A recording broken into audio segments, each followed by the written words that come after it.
En el nombre del Padre, del Hijo y del Espíritu Santo. Amén. Muy buenos días, hermanos. Acabamos de pasar la fiesta de la Santísima Trinidad y hoy día, lunes de la 10ª semana del tiempo ordinario, la Iglesia, que es madre y maestra, nos presenta el Evangelio de San Mateo en el capítulo 5, del 1 al 12, que son las bienaventuranzas. En aquel tiempo, al ver Jesús el gentío, subió a la montaña, se sentó y se acercaron sus discípulos, y él se puso a hablar enseñándoles. Importante, hablar enseñando, ¿no? No es un diálogo cualquiera, hay que prestar atención. Dichosos los pobres en el espíritu, porque de ellos es el reino de los cielos. Dichosos los mansos, porque ellos heredarán la tierra. Dichosos los que lloran, porque ellos serán consolados. Dichosos los que tienen hambre y sed de justicia, porque ellos serán saciados. Dichosos los misericordiosos, porque ellos alcanzarán misericordia. Dichosos los limpios de corazón, porque ellos verán a Dios. Dichosos los que trabajan por la paz, porque ellos se llamarán los hijos de Dios. Dichosos los perseguidos por causa de la justicia, porque de ellos es el reino de los cielos.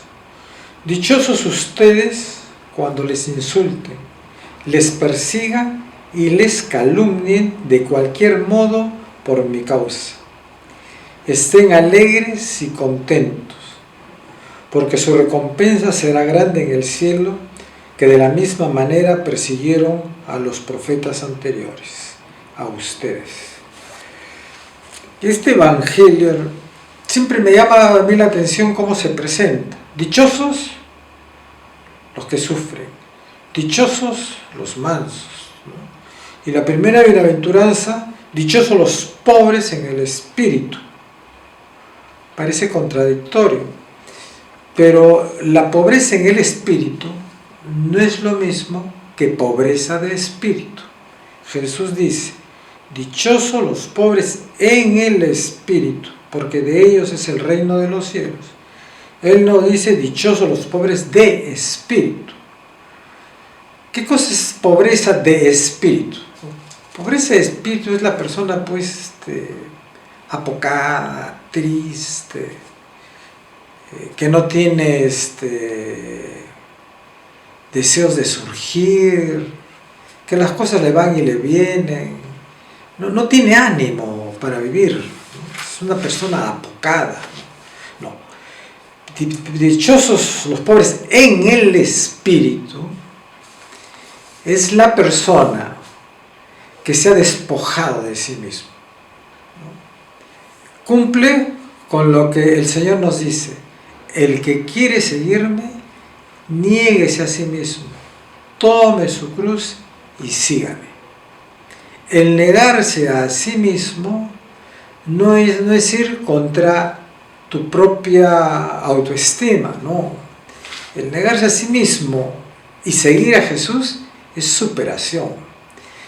Cuando Jesús te dice niéguete a ti mismo, es que te niegues las cosas del mundo, ¿no? Como la vanidad, la codicia, el orgullo, la soberbia.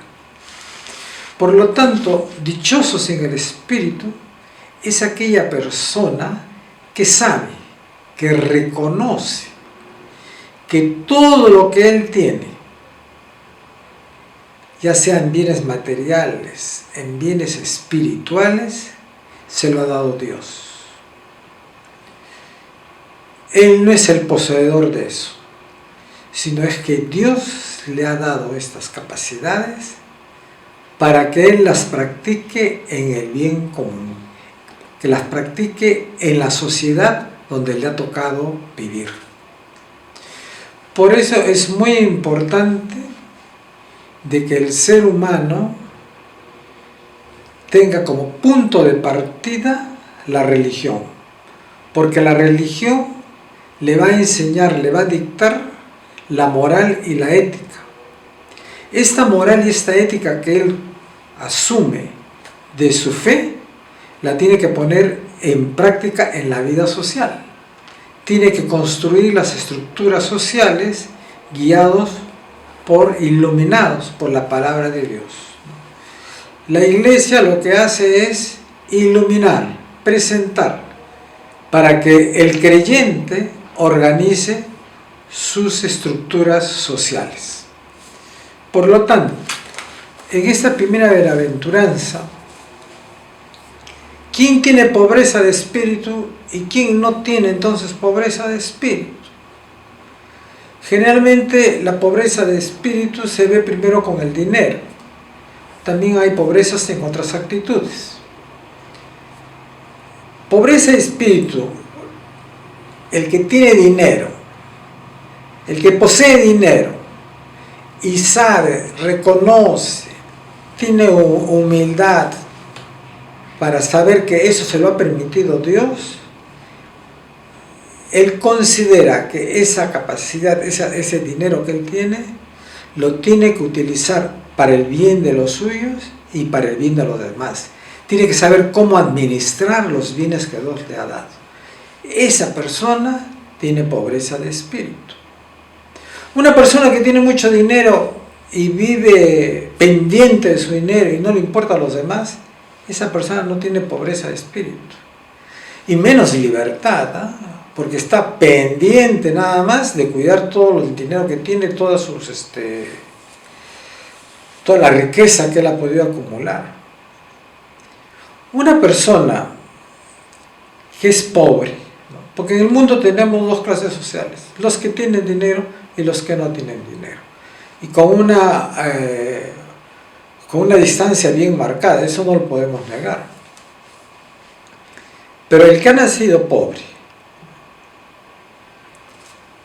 y reconoce que es pobre, pero que dentro de su pobreza él va a vivir sus virtudes, su moral cristiana, esa persona tiene pobreza de espíritu. Pero si ese pobre lo único que hace es codiciar al vecino, a la vecina, es vanidoso, ese ya no tiene pobreza de espíritu, ¿no? Entonces, la pobreza de espíritu es una de las enseñanzas de Jesús que debemos nosotros practicar continuamente. Siempre en nuestro examen de conciencia, cuando nos damos un tiempito para ver cómo hemos procedido durante todo el día, primero como base los mandamientos y después las bienaventuranzas, ¿no? Hoy día, bueno, Jesús dice, por sus obras los reconocerás, ¿no? La palabra de Dios tenemos que ponerla en la práctica. Y me gustaría en esta oportunidad, ¿no?, analizar a la luz de esta primera bienaventuranza la situación en que vivimos.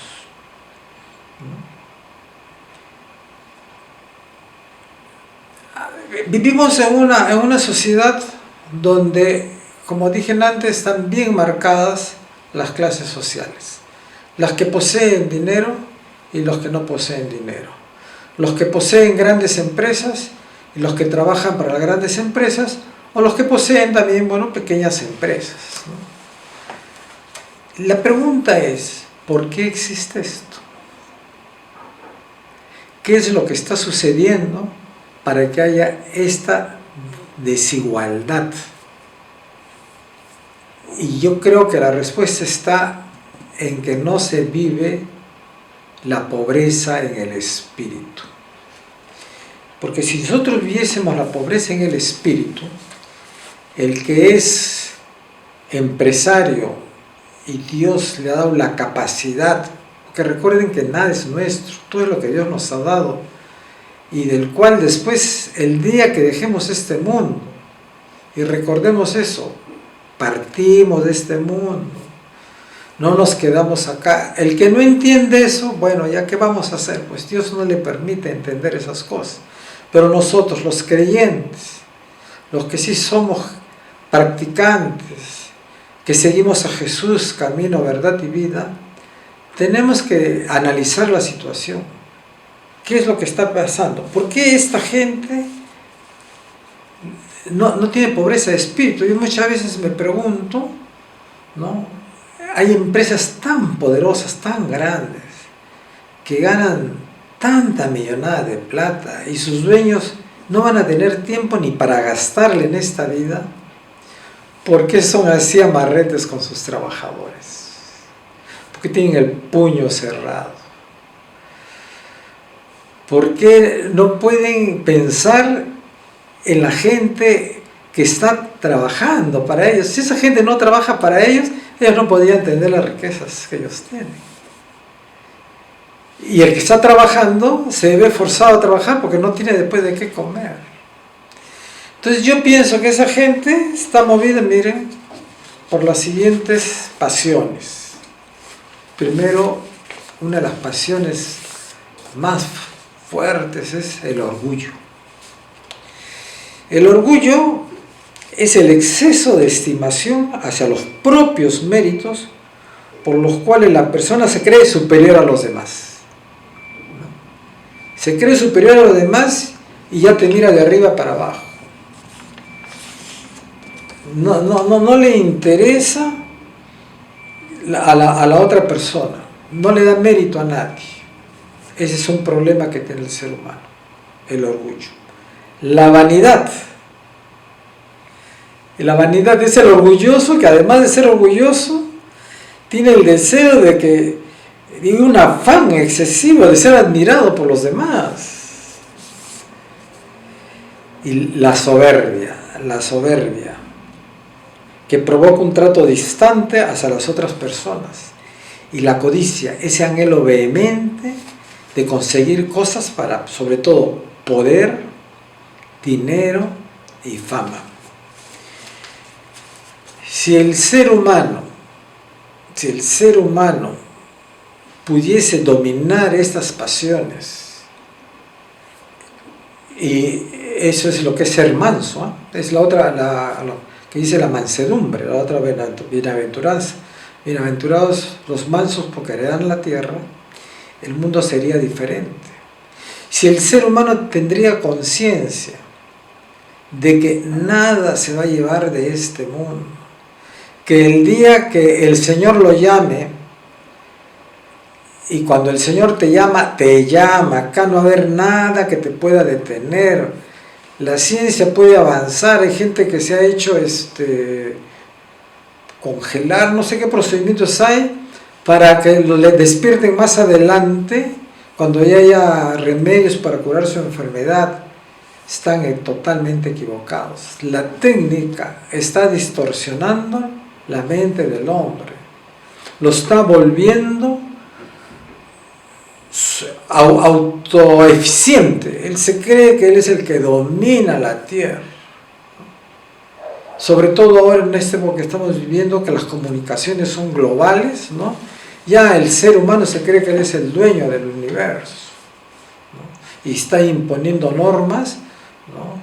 que no se pueden seguir, porque van contra la dignidad humana, ¿no? Pero esa persona se olvida, ¿no? de que en algún momento Dios le preguntará: ¿qué hiciste con lo que te di, con las capacidades que te di?